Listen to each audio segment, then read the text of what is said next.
siksikan, tulakan at pabugso-bugsong ulan. Ganito ang eksena tuwing sumasapit po ang November 1, kaya naman marami ang nahihilo at tumataas ang presyon sa mga sementeryo. Tinutukan ng rescue ang Manila North at South Cemetery noong nakaraang Lunes. Saksihan kung paano naging alerto ang mga pulis at mga rescue team para maging ligtas ang pagunita sa undas.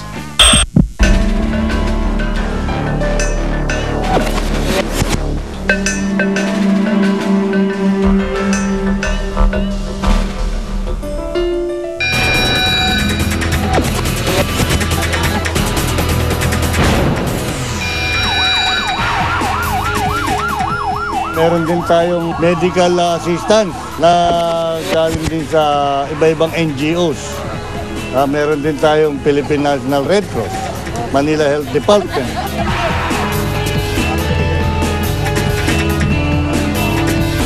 Kinuhanan po namin sila ng BP, tapos inasas po namin sila kung ano yung mga dapat gawin. Yung mga halimbawa po, pag nangihina po sila, pinapapahinga po namin sila.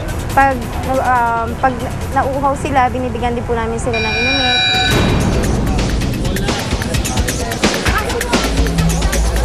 Maraming salamat dahil kumbaga po na nadidepensahan kami kung halimbawa may mga emergency case.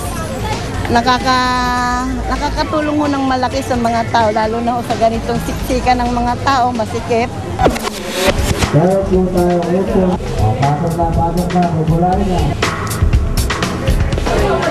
Actually, we deployed almost 150 Philippine National Police. We have a strength of more or less 200 plus.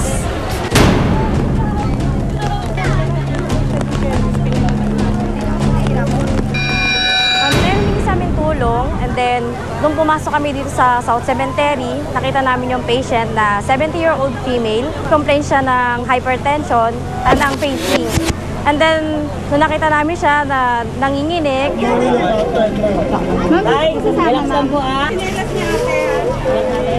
niload namin siya sa stretcher and then nilabas namin siya sa loob ng sementeryo.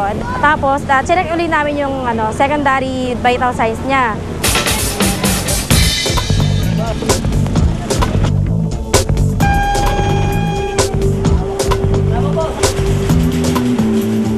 Pagdating sa hospital, okay naman yung patient, responsive naman siya. Then in-endorse na namin siya sa doktor.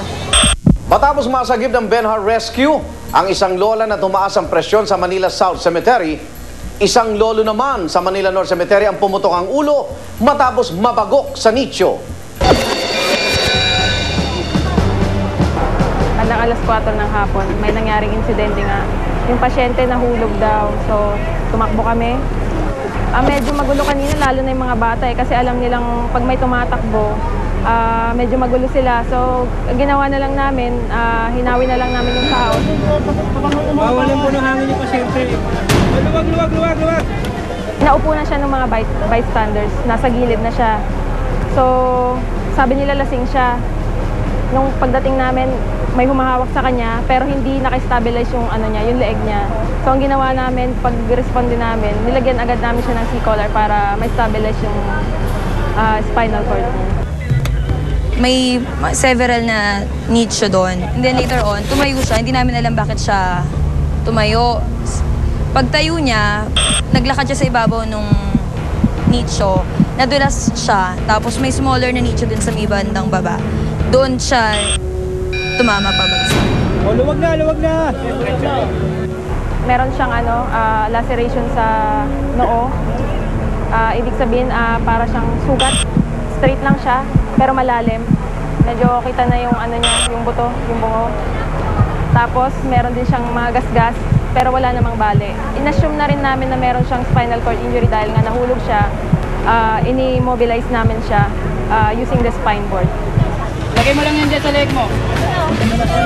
Yung pasyente natin nasa 50 hanggang 60 ang edad, lalaki, nakainom. Yung BP naman ng pasyente natin, normal naman. Sa mata, sinek din natin, constricted naman. Ibig sabihin kapag constricted pa yung pupils niya, maganda pa yung working ng katawan niya, pati ng utak niya. Ay, oxygen lang ha. Oxygen lang po, tulong lang. tinatanggal niya yung oxygen na kinabit namin. Tapos hinatak niya nga yung C-collar kaya nasira din. Tapos nagpupumilit siyang umupo o tumayo. Kaya pinigilan din namin. Sir, ano pangalan mo? Sir? Sir? Sir, gising ka muna. Sir? Go tayo. Conscious siya pero hindi siya nagsasalita at hindi rin niya binubuksan yung mata niya.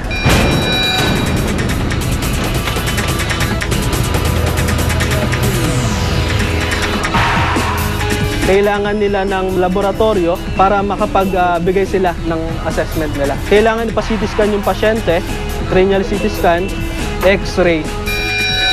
So, halimbawa, yung nauntog yung pasyente natin, tinitingnan din natin, baka magsuka yung pasyente. Dahil pag nagsuka siya, posibleng nadamay na yung utak.